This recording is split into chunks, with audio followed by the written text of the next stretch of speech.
오늘도 각자의 자리에서 수요일 저녁 예배를 드리시는 야들빛교회 모든 성도님들을 주님의 이름으로 환영하고 축복합니다.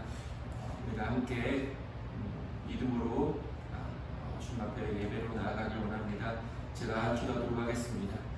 하나님 귀한 허락하시니 감사합니다. 우리가 비대면으로 각자의 자리에서 이 영상을 통해 함께 예배를 드립니다. 우리가 어디에서 예배를 드리든 그 예배의 자리에서 하나님께서 함께 하시며 또 그 자리에서 드리는 예배를 우리 주님께서 기뻐 받아주시는 줄 믿습니다. 지금은 이런 어려운 상황 가운데 놓여져 있지만 하루속히 코로나19가 종식되어져서 우리가 함께 모여 예배를 드렸던 그 기쁨을 다시 한 번 더 우리가 누리고 다시 한 번 더 자유함을 얻을 수 있도록 주님 인도하여 주시옵소서. 우리에게 귀한 말씀을 허락하여 주시니 감사합니다. 말씀 가운데 함께하여 주시옵시고 하나님 말씀을 전하고 듣는 우리들의 마음밭을 주관하여 주셔서 좋은 밭이 되게 하시며 복음의 씨앗이 뿌려질 때마다 각자의 삶 속에서 30배, 60배, 100배 귀한 말씀의 열매가 풍성히 맺혀질 수 있도록 인도하여 주시옵소서. 하나님 예배 드릴 때 예배를 방해하는 모든 것들을 우리가 뒤로 하고 온전히 이 예배에 집중할 수 있도록 인도하여 주시며 오늘도 예배 가운데 승리하는 우리 모두가 될 수 있도록 인도하여 주시옵소서. 하나님의 말씀을 통하여 하나님의 선하신 뜻을 깨닫게 하시고 그 깨닫게 하신 말씀 앞에 우리가 결단하고 다짐하고 순종하여서 하나님의 은혜와 복을 풍성히 누리는 우리 모두가 될 수 있도록 인도하여 주시옵소서.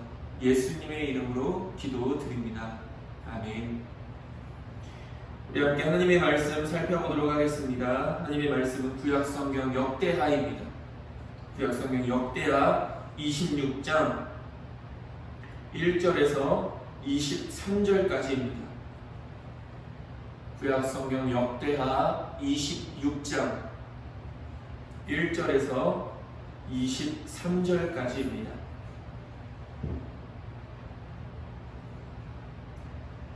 우리 다 찾으셨으면 1절부터 한 목소리로 함께 읽겠습니다. 유다 온 백성이 나이가 16세 된 우시야를 세워 그의 아버지 아마샤를 대신하여 왕으로 삼으니 아마샤 왕이 그의 열조들의 묘실에 누운 후에 우시야가 엘롯을 건축하여 유다에 돌렸더라. 우시야가 왕위에 오를 때 나이가 16세라 예루살렘에서 52년간 다스리니라. 그의 어머니의 이름은 여굴리아요 예루살렘 사람이더라. 우시야가 그의 아버지 아마샤의 모든 행위대로 여호와 보시기에 정직하게 행하며 하나님의 묵시를 밝히 하는 스가랴가 사는 날에 하나님을 찾았고 그가 여호와를 찾을 동안에는 하나님이 형통하게 하셨더라. 우시야가 나가서 블레셋 사람들과 싸우고 가드 성벽과 야분의 성벽과 아스돗 성벽을 헐고 아스돗 땅과 블레셋 사람들 가운데 성읍들을 건축하며 하나님이 그를 도우사 블레셋 사람들과 부르바알에 거주하는 아라비아 사람들과 마온 사람들을 치게 하신지라. 암몬 사람들이 우시야에게 조공을 바치매 우시야가 매우 강성하여 이름이 애굽 변방까지 퍼졌더라. 우시야가 예루살렘에서 성 모퉁이 문과 골짜기 문과 성 구비에 망대를 세워 견고하게 하고 또 강야에 망대를 세우고 물 웅덩이를 많이 파고 고원과 평지에 가축을 많이 길렀으며 또 여러 산과 좋은 밭에 농부와 포도원을 다스리는 자들을 두었으니 농사를 좋아함이었더라. 우시야에게 또 싸우는 의사가 있으니 서기관 여이엘과 경영장 마아세야가 직접 조사한 수요대로 왕의 지휘관 하나냐의 휘하에 속하여 떼를 지어 나가서 싸우는 자라. 족장의 총수가 2600명이니 모두 큰 용사요 그의 휘하의 군대가 30만 7500명이라. 건장하고 싸움에 등하여 왕을 도와 적을 치는 자이며 우시야가 그의 온 군대를 위하여 방패와 창과 투구와 갑옷과 활과 물맷돌을 준비하고 또 예루살렘에서 재주 있는 사람들에게 무기를 고안하게 하여 망대와 성곽 위에 두어 화살과 큰 돌을 쏘고 던지게 하였으니 그의 이름이 멀리 퍼지면 기이한 도우심으로도 강성하여짐이었더라. 그가 강성하여짐에 그의 마음이 교만하여 악을 행하여 그의 하나님 여호와께 범죄하되 곧 여호와의 성전에 들어가서 향단에 분향하려 한지라. 제사장 아사랴가 여호와의 용맹한 제사장 80명을 데리고 그의 뒤를 따라 들어가서 우시야 왕 곁에 서서 그에게 이르되 우시야여, 여호와께 분향하는 일은 왕이 할 바가 아니요 오직 분향하기 위하여 구별함을 받은 아론의 자손 제사장들이 할 바니 성소에서 나가소서. 왕이 범죄하였으니 하나님 여호와에게서 영광을 얻지 못하리이다. 우시야가 손으로 향로를 잡고 분향하려 하다가 화를 내니 그가 제사장에게 화를 낼 때에 여호와의 전 안 향단 곁 제사장들 앞에서 그의 이마에 나병이 생긴지라. 대제사장 아사랴와 모든 제사장이 왕의 이마에 나병이 생겼음을 보고 성전에서 급히 쫓아내고 여호와께서 치심으로 왕도 속히 나가니라. 우시야 왕이 죽는 날까지 나병 환자가 되었고 나병 환자가 되며 여호와의 전에서 끊어져 별궁에 살았으므로 그의 아들 요담이 왕궁을 관리하며 백성을 다스렸더라. 우시야의 남은 시종 행적은 아모스의 아들 선지자 이사야가 기록하였더라. 우시야가 그의 조상들과 함께 누움에 그는 나병 환자라 하여 왕들의 묘실에 접한 땅 곧 그의 조상들의 곁에 장사하니라. 그의 아들 요담이 대신하여 왕이 되니라. 아멘. 오늘은 우시야 왕의 행적이라는 말씀 가지고 함께 은혜를 나누고자 합니다. 모든 인간은 세상에 태어나 저마다의 인생을 꾸려나갑니다. 그러다가 모든 사람이 만나게 되는 한 가지 일이 있는데 그 일은 그 누구도 피해갈 수 없는 죽음이라는 일입니다. 어느 누구를 막론하고 죽음이라는 종착역은 꼭 거쳐가야만 하는 것입니다. 이 짧고 이원한 삶을 살아가면서 어떤 사람은 당대에는 물론 후세에까지 그 업적이 길이 빛나는가 하면 어떤 사람은 현재에 살 때 큰 업적을 쌓았지만 죽음에 이르러는 사람들로부터 버림을 받기도 합니다. 물론 우리가 어떤 인생의 과정을 살아왔느냐라는 것도 분명히 중요한 일이지만 우리의 인생의 마지막이 어떠한가 그것도 우리는 분명히 중요한 일임을 기억할 수 있어야 됩니다. 오늘 본문에 나오는 이 우시야라는 왕이 바로 그 후자에 속한 왕입니다.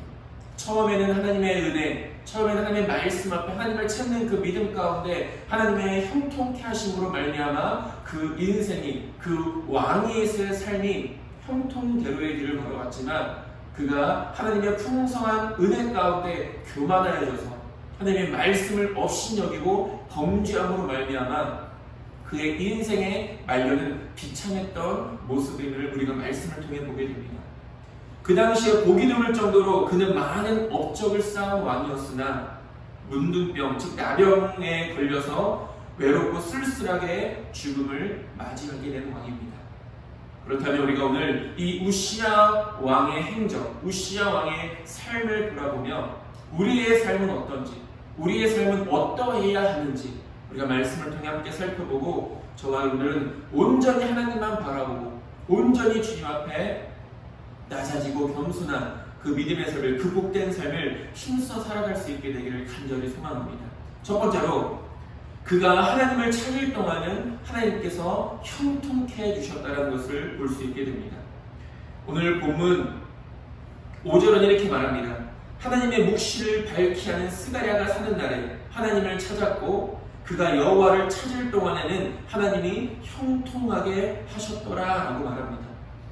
모든 사람들은 각자의 삶이 형통하기를 원합니다. 모든 사람들의 마음은 자신들의 인생에 어떤 어려움이나 고난이나 두려움이나 고통이 있기를 바라지 않습니다. 모든 일들이 다 잘 되길 바라고 모든 길들이 다 형통하길 원합니다. 물론 우리가 하나님의 은혜 가운데 형통의 삶을 살아간다는 것이 아무런 고난도 아무런 고통도 없다는 것을 의미하지는 않습니다. 그러나 중요한 것은 무엇입니까? 우리가 하나님의 은혜 가운데 있을 때 때로는 그 고난과 어려움과 고통조차도 하나님이 함께 하시면 우리는 그 모든 것들을 이겨낼 수 있고 또 그것 또한 하나님이 함께 하시는 은혜이며 복이라는 사실을 기억할 수 있어야 된다는 것입니다. 우시야 왕은 정말 어린 나이에 왕이 되었습니다. 16살의 나이에 온 국민의 지지를 받고 왕위로 즉위하게 됩니다. 즉위 초에는 하나님께 모든 것을 맡기고 하나님의 뜻에 전적으로 순종하는 믿음의 모습을 보여주고 있습니다. 그럴 때 우시야 왕의 길이, 우시야 왕의 삶이, 우시야 왕의 그 나라의 통치함이 어떻게 되었습니까? 하나님께서 형통케 해주셨던 것을 볼 수 있게 됩니다. 우시아 왕뿐만이 아니라 우리 이 이전에 많은 왕들을 보더라도 그들이 하나님께서 함께 하셨을 때, 하나님께서 함께 하시는 삶은 결국은 어떤 삶입니까? 하나님의 말씀에 귀를 기울이는 삶입니다. 그리고 하나님의 말씀대로 살아가는 삶입니다. 그럴 때 그런 믿음의 삶 가운데 하나님이 함께 하시고 그 믿음의 삶 가운데 그 걸어가는 길 가운데 하나님이 형통케 해주신다는 것입니다. 그럴 때 나라가 강성하여지고, 그럴 때 나라가 평안해지고, 그럴 때 나라가 전쟁이 없어지는 하나님의 은혜를 누리게 된다는 것이죠. 그래서 우시아 왕은 하나님께서 함께 하셔서 유다의 많은 성읍을 건축하여 정복 사업을 활발하게 행했으며 군대를 양성하고 무기를 개발하고 농업 분야에 많은 정치적인 업적을 쌓을 수 있었던 것을 볼 수 있게 됩니다. 그래서 오늘 본문에 보면 5절에 여호와를 찾을 동안에는 하나님이 형통케 하셨더라. 그 형통이 어떤 모습으로 나타납니까? 6절부터 말합니다. 우시아가 나가서 블레셋 사람들과 싸우고 가드 성벽과 야분의 성벽과 아스돗 성벽을 헐고 아스돗 땅과 블레셋 사람들 가운데 성읍들을 건축하며 하나님이 그를 도우사 블레셋 사람들과 구르바알에 거주하는 아라비아 사람들과 마온 사람들을 치게 하신지라 라고 말합니다. 그리고 8절에 암몬 사람들이 우시아에게 조공을 바치매 우시아가 매우 강성하여 이름이 애굽 변방까지 퍼졌더라 라고 말합니다. 그가 하나님을 찾았을 때 하나님은 그와 함께 하셨고 하나님과 함께하는 삶이 곧 형통한 삶이었으며 하나님께서 그를 보호사 그를 강성하게 그가 통치하는 이 나라를 강성하게 해주셨다는 것을 볼 수 있게 됩니다. 앞서도 이야기했듯이 모든 사람들은 그 중에 믿는 사람들은 하나님의 형통을 누리기를 원합니다. 성경에서 말하는 하나님의 형통의 방법은 무엇입니까? 성경에서 말하는 하나님의 복을 받을 수 있는 방법은 무엇입니까? 우리가 그냥 떼쓰며 구하기만 하면 복이 임하고 우리가 바라고 소원하기만 하면 그 형통이 우리에게 임하는 것입니까? 그렇지 않다라는 것이죠. 성경은 우리들에게 분명히 말하지 않습니까? 하나님의 말씀대로 살아가는 것, 하나님의 말씀에 순종하는 것. 오늘 이 우시아 왕처럼 어느 순간과 어느 상황 속에서도 하나님을 찾는 그 믿음으로 살아갈 때 하나님이 그와 함께 하시며 그와 함께 하심이 곧 형통함이고 그 길을 바른 길로 믿음의 길로 복된 길로 인도해 주신다는 사실입니다. 그러나 우시아가 교만해지자 유다는 하나님의 진노를 받게 됩니다.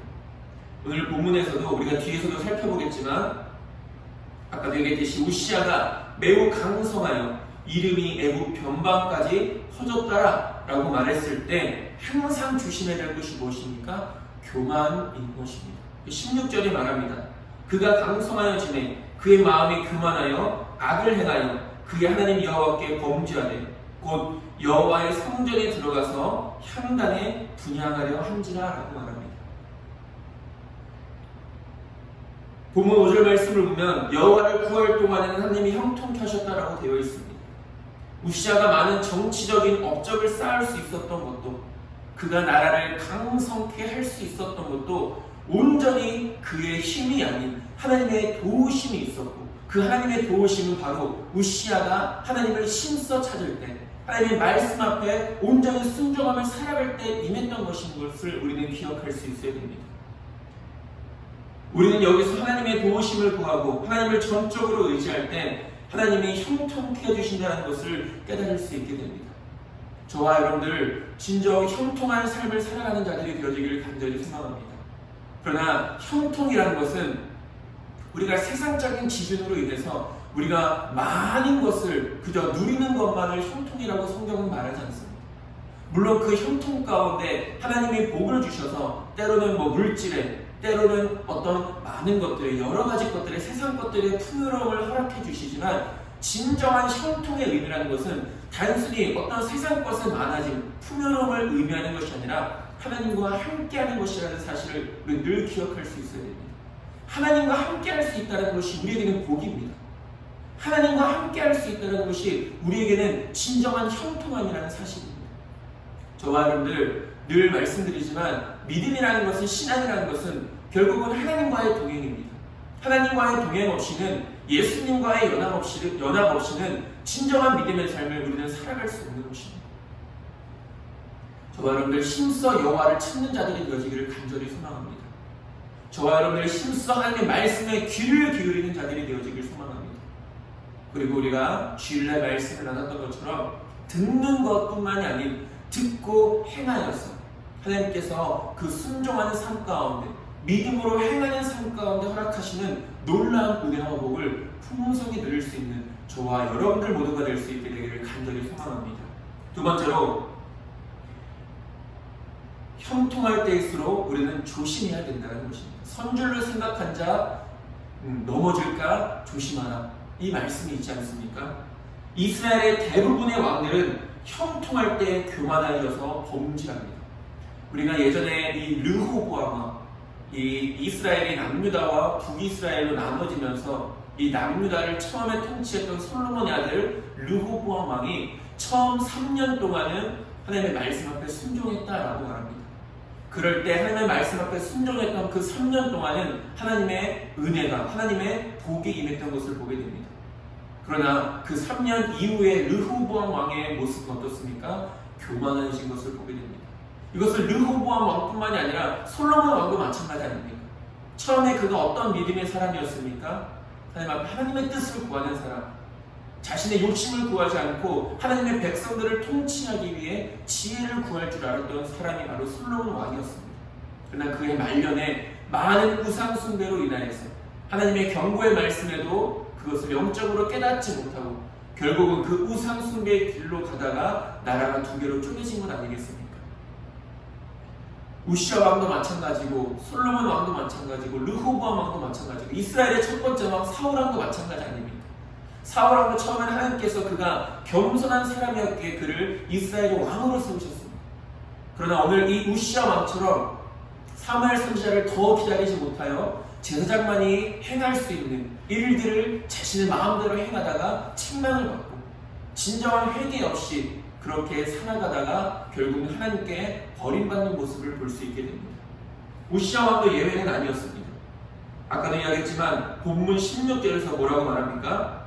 그가 강성하여 지내 그의 마음이 교만하여 악을 행하여 그의 하나님 여호와께 범죄하되 곧 여호와의 성전에 들어가서 향단에 분향하려 한지라 라고 말하고 있습니다.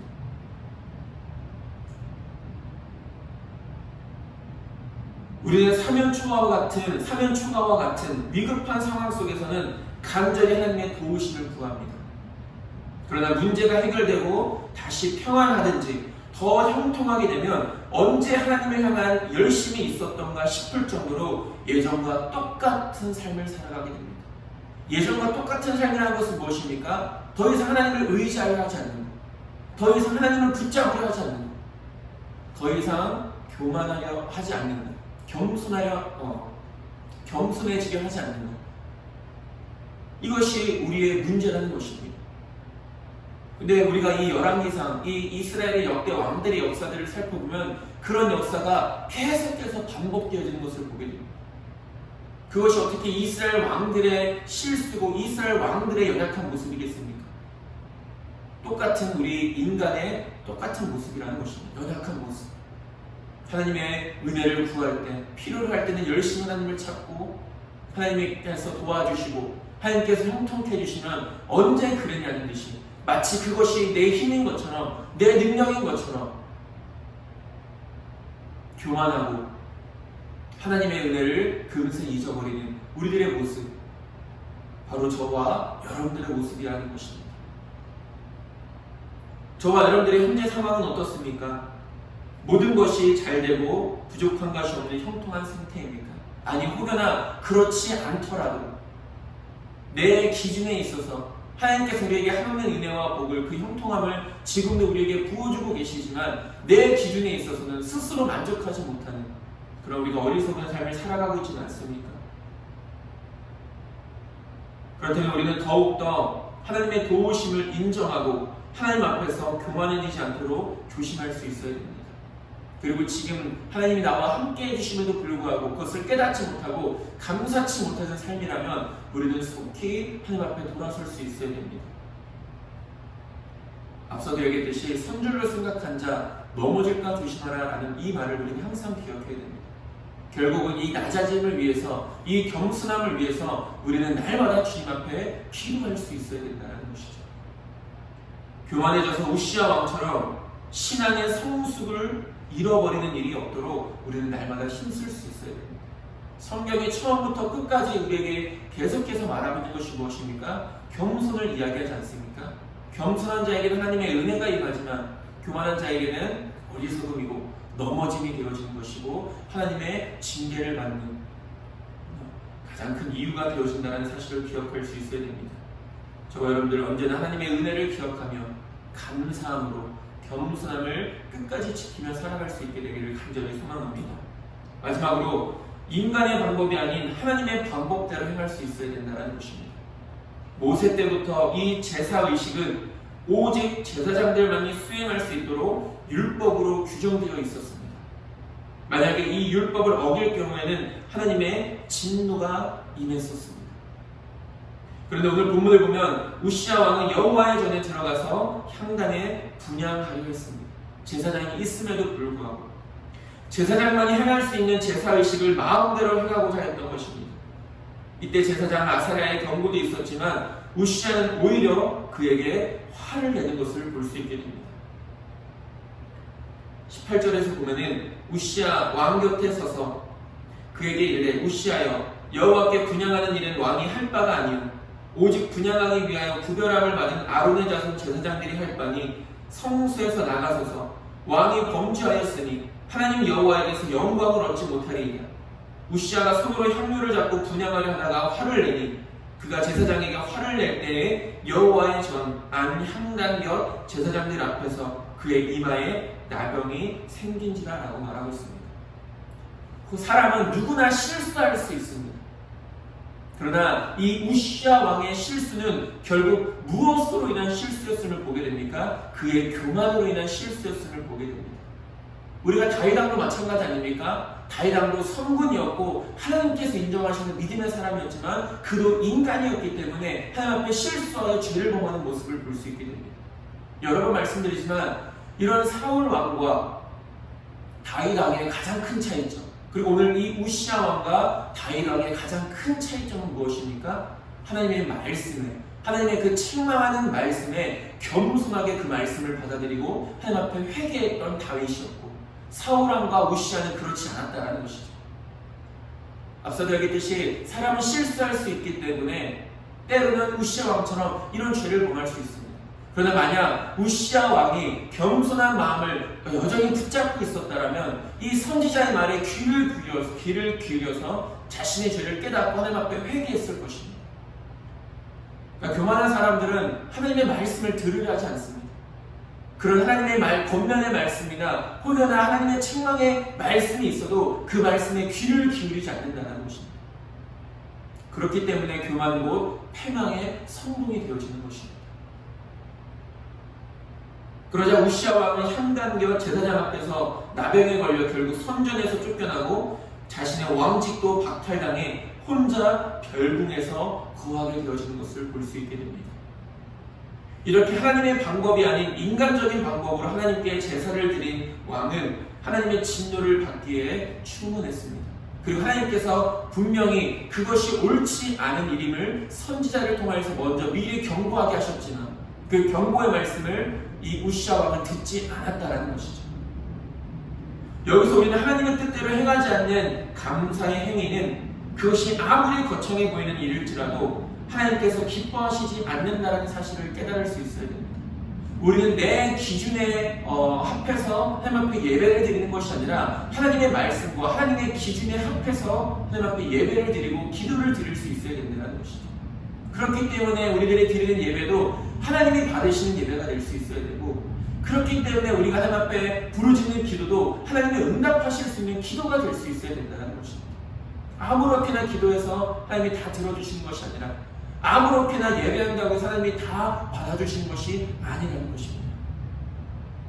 우리가 생각해보게 되면 하나님께서 우리에게 신령과 진정으로 예배하라고 말씀하셨는데 우리가 몸만 예배에 참석하고 마음은 다른 생각으로 가득 차 있다면 하나님께서 과연 그 예배를 기뻐 받아주시겠습니까? 너희는 먼저 그의 나라와 그의 의를 구하라. 너희는 이방인들과 같이 중언부언하지 말라. 우리에게 어떻게 기도해야 되는지를 말씀해 주셨음에도 불구하고 우리가 마치 이방인들의 우상 앞에서 부르짖는 그런 기도와 같이 하나님 앞에 기도하고 있다면, 부르짖고 있다면 하나님이 과연 그 기도에 응답해 주실 수 있으시겠습니까? 하나님의 방법대로가 아니라면 모든 것은 허공을 울리는 것에 불과하다는 사실을 기억할 수 있어야 됩니다. 저와 여러분들의 신앙은 하나님의 뜻대로, 하나님의 말씀대로 살아가는 신앙이 되어지길 소망합니다. 저와 여러분들의 예배와 저와 여러분들의 기도는 하나님의 방법대로, 하나님의 말씀대로 드려지고 부르짖는 예배와 기도가 되어지길 소망합니다. 그럴 때 하나님께서 그 예배를 받으시고 그 기도를 들어주시며 또 우리의 모든 믿음의 삶, 우리의 신앙 가운데 함께 하셔서 우시야 왕이 처음에 하나님을 찾았고 하나님 앞에서 겸손하였고 하나님의 말씀 앞에 순종하였었을 때 그 형통함이 저와 여러분들의 삶 가운데 동일하게 임하게 될 줄 믿습니다. 우시야 왕은 즉위 초기에 하나님만을 의지해서 형통하게 되어 많은 업적을 쌓은 왕이었습니다. 후에는 교만해져서 왕직에서 버림받고 고통받으며 외롭게 생을 마감하는 이 마지막이 좋지 않은, 끝이 좋지 않은 삶을 우리에게 보여주고 있습니다. 그의 삶이 우리에게 주는 교훈은 참으로 큽니다. 여기서 우리는 우시야처럼 처음에만 반짝하는 신앙생활이 아니라 마지막까지 빛을 내는 신앙생활이 되어야 한다는 것을 우리는 기억하게 됩니다. 바울도 말하지 않습니까? 그렇기 때문에 우리의 신앙을 경주라고 표현한 것입니다. 그 경주의 끝은 무엇입니까? 결승점을 통과하는 것입니다. 그러므로 여호와를 구할 동안은 형통케 된다는 사실과 형통할 때일수록 교만할까 조심할 수 있어야 된다는 것, 그리고 하나님의 방법대로 영광을 드려야 함을 우리는 날마다 명심하며 살아갈 수 있어야 되는 것입니다. 그런 믿음의 삶이 저와 여러분들의 삶이 되어지길 소망합니다. 그런 믿음의 삶 가운데 언제나 하나님의 함께 하심의 그 형통함이 날마다 저와 여러분들의 삶 가운데 임할 수 있게 되길 소망합니다. 무엇보다 이 코로나19로 인하여 교회와 무엇보다 여러분들의 그 가정과 삶 가운데 많은 어려움이 있을진데, 그럴 때일수록 우리가 더욱더 하나님을 바라보고 그럴 때일수록 우리가 더욱더 하나님을 의지하는 그 믿음의 삶을 통하여 하나님의 형통하심이 늘 저와 여러분들 삶 가운데서 떠나지 않을 수 있게 되기를 주님의 이름으로 축원드립니다. 기도하겠습니다. 하나님, 우시야 왕이 처음과 끝을 우리가 보게 됩니다. 신앙을 처음부터 끝까지 지키며 살아간다는 것이 결코 쉽지 않은 일이라는 것을 우리가 다시 한 번 더 깨닫게 됩니다. 하나님, 우리의 믿음, 처음의 그 믿음, 우리가 주님의 부르심을 받는 그날까지 그 믿음을 끝까지 지키며 살아갈 수 있도록 인도하시고, 교만의 유혹이 우리를 날마다 찾을 때마다 하나님 그 유혹을 다 물리치고 언제나 주님과 말씀 앞에서 낮아지고 겸손한 우리의 삶이 될 수 있도록 인도하여 주시며, 하나님의 방법대로, 하나님의 말씀대로, 하나님의 명령대로 믿음의 삶을 살아가는 우리 모두가 될 수 있도록 인도하여 주시옵소서. 예수님의 이름으로 기도드립니다. 아멘. 주님 가르쳐 주신 기도로 예배를 마치겠습니다. 하늘에 계신 우리 아버지여, 이름이 거룩히 여김을 받으시오며 나라가 임하옵시며 뜻이 하늘에서 이룬 것 같이 땅에서도 이루어지이다. 오늘날 우리에게 일용할 양식을 주옵시고, 우리가 우리에게 죄 지은 자를 사하여 준 것 같이 우리 죄를 사하여 주옵시고, 우리를 시험에 들게 하지 마옵시고 다만 악에서 구하옵소서. 나라와 권세와 영광이 아버지께 영원히 있사옵나이다. 아멘.